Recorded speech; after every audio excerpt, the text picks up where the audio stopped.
It won't be long till the money's all gone and the trucks roll in and shut the power down, and the life I built out of credit and sin gets put into collections.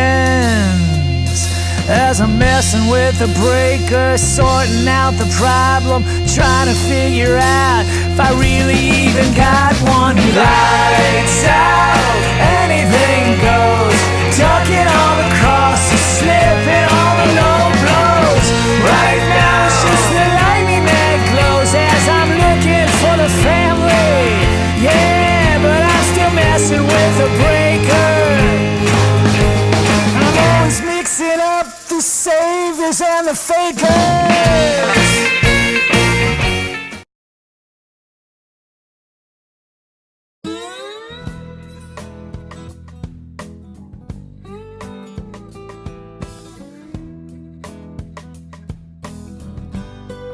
Hey, I'm Mike. I'm Karl. We're over at the Urban Grower today, hydroponic store. In their parking lot, they were gracious enough to let us come grill. So here we are. We're on North and Elston, right across from Stanley's Fresh Produce. We're gonna go over there in a bit and get some veggies. Today we're making a pulled pork sandwich. We're gonna have a little bit of Asian-inspired barbecue sauce and a little bit of red beans and quinoa. Beans and keen, baby. Bean and keen. Karl, the coleslaw master, is gonna make us up a nice coleslaw of kohlrabi, bok choy, and some other fancy some other stuff. I don't know exactly what's gonna go in we'll it. figure it out. Just gonna wing it along. Coalition, let's get to it. Let's enjoy. Urban Grower, hydroponic store. Let's get in there. Delicious, beautiful kohlrabi, still on the stem, grown hydroponically nonetheless. We're gonna go ahead and cut this down, trim it off, go over to the bok choy, get nuts on that, and get bok choy with it. These are white kohlrabis, as you can see. There are also red, purplish kohlrabis. But this right here is what bok choy looks like still on the stem. Here we go. Directly across the street is one of my favorite fresh produce markets in Chicago.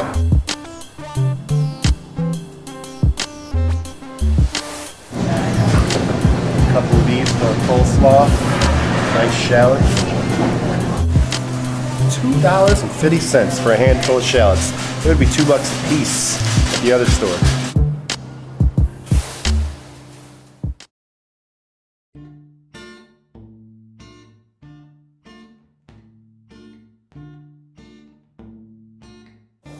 We're gonna get a good sear on this meat.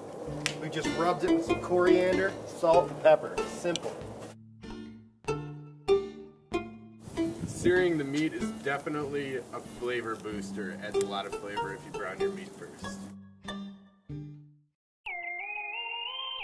So, we've got 3 beers in each pot here. Once the coals are ready, we're gonna lay them all out, let the meat start cooking down.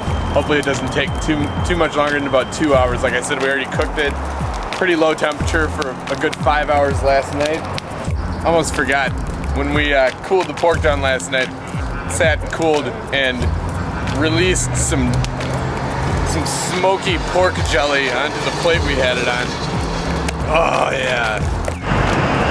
I could say a lot of things about this jelly, but I'm not going to. So we're gonna take about half of it. It's pure flavor, it's real salty. Flavor our beer braised liquid with that. I think our coals are ready to go on. Close the lid on this, let the temp come up as quickly as possible. We're at 100 degrees and steadily rising. So last night we smoked these for about 4 hours. Had a water bath underneath the meat directly. Had the meat in indirect heat. Indirect, very important. As you can see, it's starting to pull apart pretty nice here. It's the middle of February in Chicago.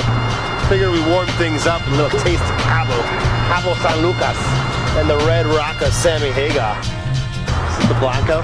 Cheers, Coalition. Woo. That's tequila, all right. Tell you what, I don't really care for his music too much, but that man makes some tequila. Who's that? Sammy Hagar. That's his? That's his tequila right No there. way. Way, Sammy bro. Hagar owns Cabo Wabo. His claim to fame. Look at that in Van Halen. Got about 6 large cloves of garlic. 2 ginger fingers. 2 ginger fingers. I think 4. 3 or 4 large shallots.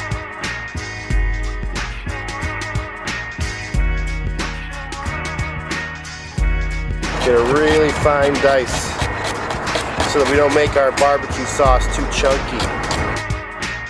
Start out with a good smash.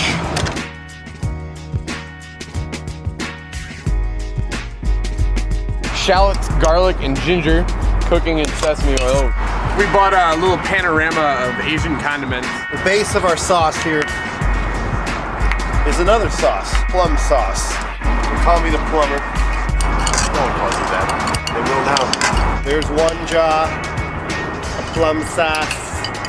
There's 2 jars of plum sauce. Soy, this is our salt right here. Soy is strong. A little spice, sugar, our rice vinegar. Next thing, hot mustard, thank you. What we're gonna do is add a little hoisin sauce. This is gonna be for richness, give it that dark barbecue color, also a little bit more sweetness. The most important ingredient is the MSG. Don't be scared. I'm down with that, thanks for asking though. Yeah, you're welcome. Don't let anything go to waste. What kind of limes? Hydro limes.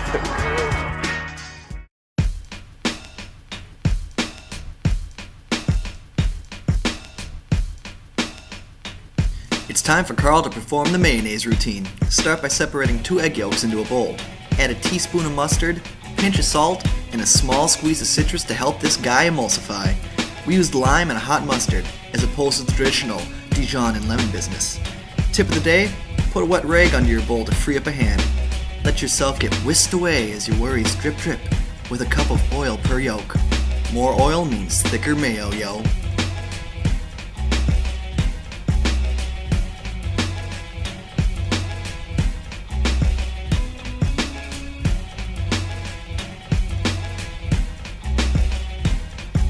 This week's pickle is brought to you by us. Who else would bring you a fucking pickle every week? We added 1 part water to 3 parts vinegar using a very sweet tasting rice wine vinegar.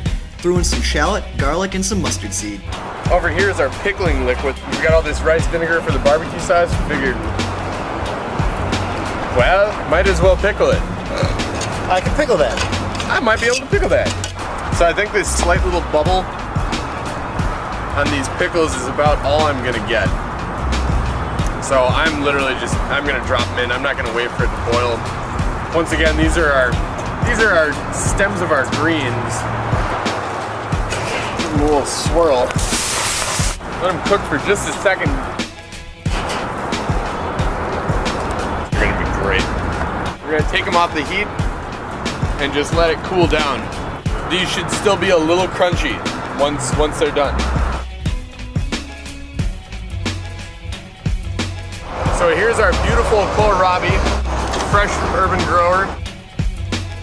Peeling the kohlrabi, getting ready to chop. Yeah, you definitely want to peel the outer part. It's a little chewy, a little hard to get through. The inside, however, is really soft and crisp, similar to a radish or a turnip. Nice slaw material here. We're gonna julienne it. So we're gonna cut it kind of into little rows, little stacks. Then give it a nice little once over with your blade.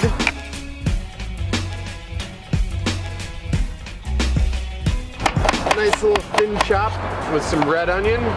Here's our mayo that we made earlier. Add them right in here. Whoopsies. And our pickled stems and mustard seeds as well. At this point, incorporation. You know what we need, Mike? You want to zest me? We need some lime zest in here. Oh yeah, absolutely. I'll get you zested right up.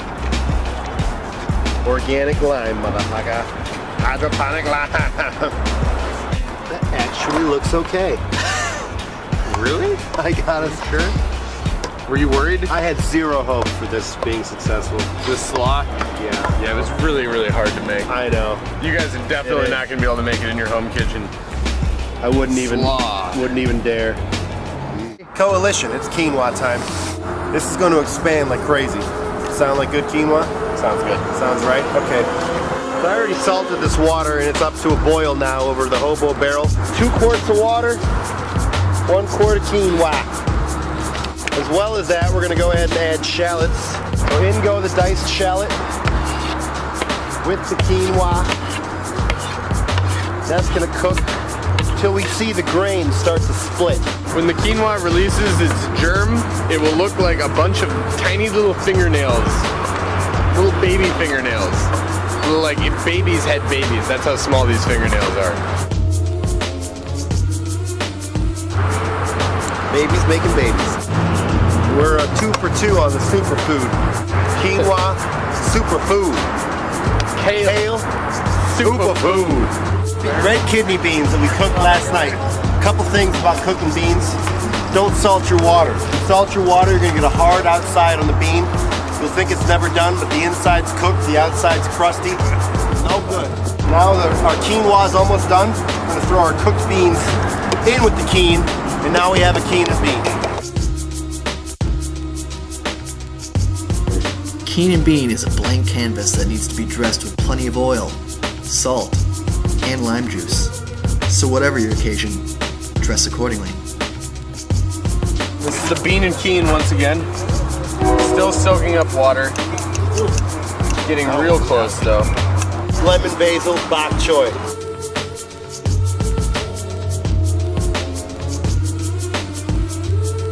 They're like yellowish and like they're super juicy. Quinoa bean. Mike used to work at this. That is fucking delicious.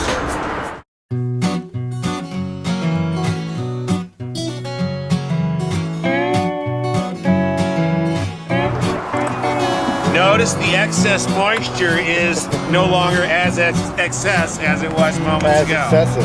Yes. Yeah, don't listen to this guy. I was lucky enough to get in, let's put it that Is way. your name seriously Philly Wolf? Yeah. And I am infamous in certain circles. I can't believe that with a name like that. For all the ass. Oh my god. Take the ass. Okay, it's plating time, Coalition. We're gonna shred as we go, because we've got a large quantity to deal with over here.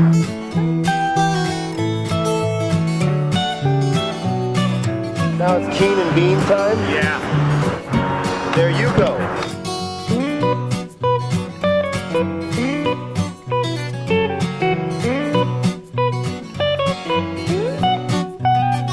You look like you've worked up an appetite. Here you go. A little napkin, you don't need it. There you go.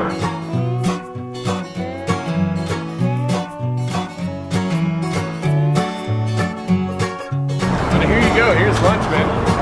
Barbecue pulled pork sandwich, some Asian kole-slaw, and some red beans and quinoa. Thanks. Yeah, thanks for not like kicking us out or anything. Remember, y'all, Smoke is burning my eyeball. get out your kitchen, start a coalition. Braised in crappy plum sauce. That is what I'm talking about. That bok choy is some serious stuff, isn't it? It is. I mean, you're not messing around, are you? Hey, Kohlrabi. inside Slawmaster. Kohlrabi. I'm crying the tears of smoke. I'm crying tears of joy and sex. Just want to remind you to get out. God damn it. I've got good things to say, excellent advice on cooking, stunning good looks. How you doing? It's a great day of Smoke. Shut the fuck up. Fuck you. Great day. Really? That baby can boogie, baby. We had a great day of meat, smoke. That's excessive. Outstanding. The cutting board, the pots and pans you use, the apparatus with which you cook. It's all your canvas. Use it how you please. Dick. Carl signing out. Mike, see you later. Also out. Peace. Garlic and some shallots. And some outdoor made mayo, motherfucker.